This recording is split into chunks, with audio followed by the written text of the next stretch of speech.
A great show for you ahead, but first our top story. Fears are mounting that the Korean Peninsula is on the brink of war. Well, for more insight on the upcoming meeting, let's speak now with Murray Hebert. He's Deputy Director of the Sumitra Chair for Southeast Asia Studies at the Center for Strategic and International Studies. And Mr. Hebert joins us now from our bureau in Washington, D.C. Now, do you see significance in this venue? People talking about how Sunnylands is where President Obama actually held his first summit with Chinese President Xi Jinping in 2013. No doubt Beijing will be watching the summit. You know, there are several interests involved. Do you think that there is anything they should be concerned about in terms of what's going to be talked about there? Of course, you do mention economic talks. You know, the Trans-Pacific Partnership indeed will be top of mind there as well. You know, the summit does come within the twilight of Mr. Obama's tenure, you know, so do you think that this meeting will have some legacy for his administration as well as going forward for whoever takes office next? The French Navy is currently the only European power to be navigating the South China Sea, and it's important, they say, because it's part of their mission to ensure maritime security in this sometimes volatile region. And these two ships will be making stops throughout the region, including Vietnam, the Philippines, and Australia. Welcome back. Well, from the haze to the dress. Yes, that black and blue one. Or was it white and gold? It was green.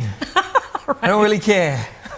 Well, those are just a couple of the year's most attention-grabbing topics on the web. What other trends dominated the hearts and minds of netizens in 2015? Well, it is a good time to find out as the year draws to a close. So here to fill us in are Mark Lutz, and to discuss with us about global markets is Shane Oliver of AMP Capital Investors, joining us live now from Sydney.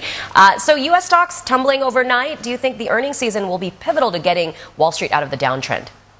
Maybe they realized with all the coverage of how they looked before. Speaking of which, let's take a look at how they looked before. The awkward handshake. The Japanese translator for Abe was talking and greeting him, and he didn't acknowledge her at all. So anyway, a lot better. That bodes well for both countries as and they for build the rest ties. of the region. Yes, exactly. Political stability, the goal there. Well, Dr. Vuving, you know, so much historical baggage here. Do you really expect real improvement between the two regional rivals? I'm on board the Gregorio del Pilar. It's the flagship of the Philippine Navy. It took part in the recent Carrot 2016 exercises here in Subic Bay, and that was a cooperative exercise with the U.S. Navy. As you can see, the USS Steatham there is one of the U.S. Navy ships that took part as well. The firepower on board the USS Steatham destroyer is impressive. You've got this 5-inch gun, the biggest one on board, but it's not the most impressive. You've got 90 different types of missiles on board, 29 here, 61 aft, and that thing over there is the Sea Whiz close-in weapon system. You could feel the excitement across Davao today, this inauguration day.